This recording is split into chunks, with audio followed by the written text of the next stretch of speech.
Hello friends, welcome to Big Sochi. In this video, let us talk about dividend decisions, which the Gordon's model. So here in dividend decisions, we have two. One is relevance of dividend, the other one is irrelevance of dividend. Relevance of dividend is supported by Gordon as well as the Walter. Now, if you see the Gordon, he has proposed that the market value of the share is equal to the present value of future streams of dividend. So, if at all you pay the dividend, those dividends present value is going to become your market value of this share, right? He also has proposed a formula. P naught is equal to E1 into 1 minus B by K minus PR. What is P? P is a retention ratio, means out of your EPS, if company is not paying the whole amount, they pay at least little amount. So the payment of the amount to the shareholders is the dividend. The unpaid amount they retain with them. That is a retention ratio. So B here it is a retention ratio. 1 minus B in the sense dividend payout ratio. Clear? And R is a growth rate. So as you know, the K is required rate of return then by the shareholders. Right? This is the formula. So E1 is earnings per share at the end of the year 1 and P0 price of the share at the end of the year.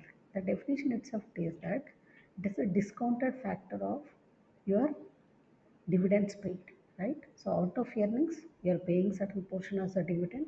So this is going to be discounted by with your discounted rate and the required rate at the rate of R growth rate, right?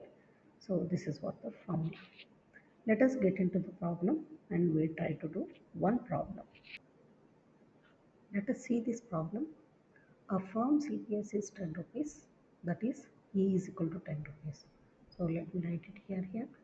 So E is equal to 10 rupees. Then the firm has a policy of paying 50% earnings dividend. So dividends are 50%. So out of earnings, if they pay 50%, the remaining will be your retention ratio, right? So B also 50%. Fine. Then the required rate of return, that is K equals to 10%. This is the data they have given. Determine the price of the share under Gordon's model if the retention ratio is. This is what the question they are asking, right? Now, let us see the formula. And they are asking the retention ratio, not the retention ratio, it is required rate of return by the shareholder. So Gordon's model, if the required rate of return by the investors. Okay, so they have given the options 15%, 10% and 80%. Okay, so if you see the form, so here we are going to calculate that one option is 15%, the other one is let me write the formula here. So this is a formula. Now you have E, you have B, you have K, but you don't have R. R is what exactly? The 15%, 10% and 8%. Okay.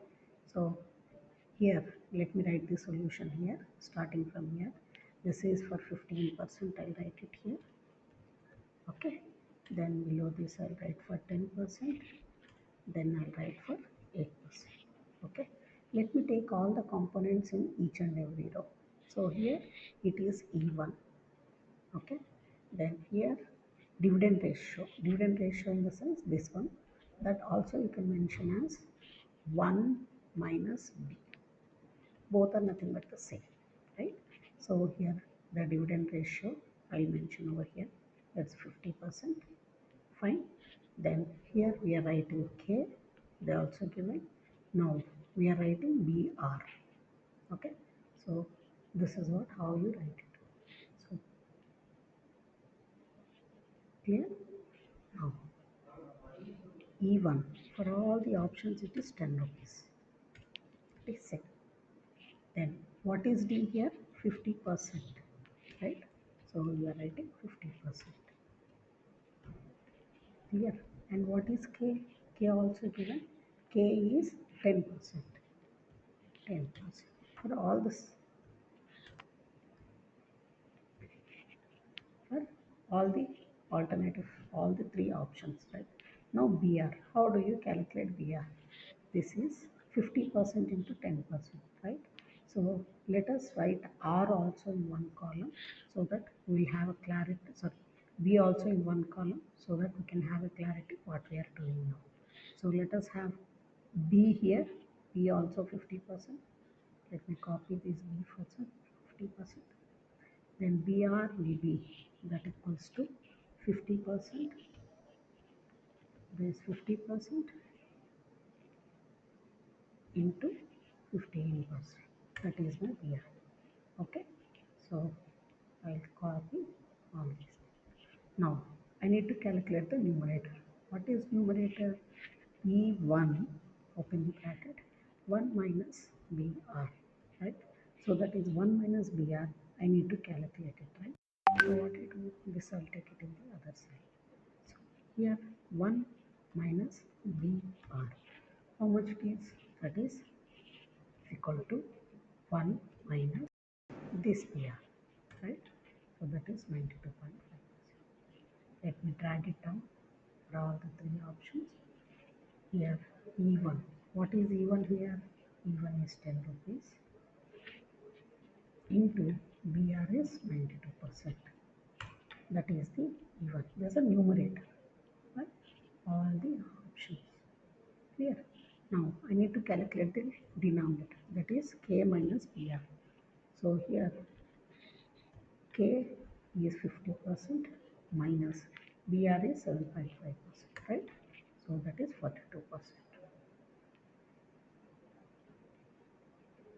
Clear?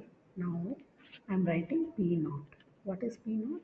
P naught is equal to this formula, right? This is a numerator and this is a denominator. So this can be calculated as numerator is 9.25 divided by denominator is 42%. Likewise, we are calculating for other three options also. Now see the dividend, or the dividends are going to be affected or not. Let me put it in the table.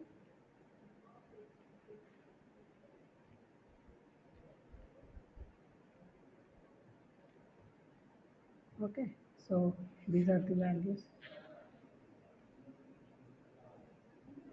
and these are at different R ratios.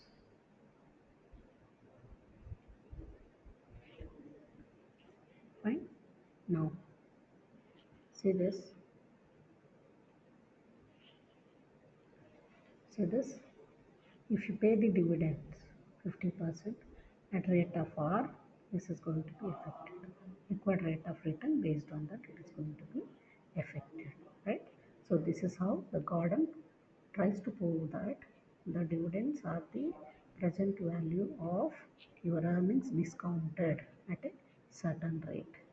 So this is the Gordon's what he wants to prove, and also wants to prove that there is a change in the dividends based on your, sorry, there is change in the present market value of the share based on the dividends you are paying. Clear? So this is what they got. Thank you.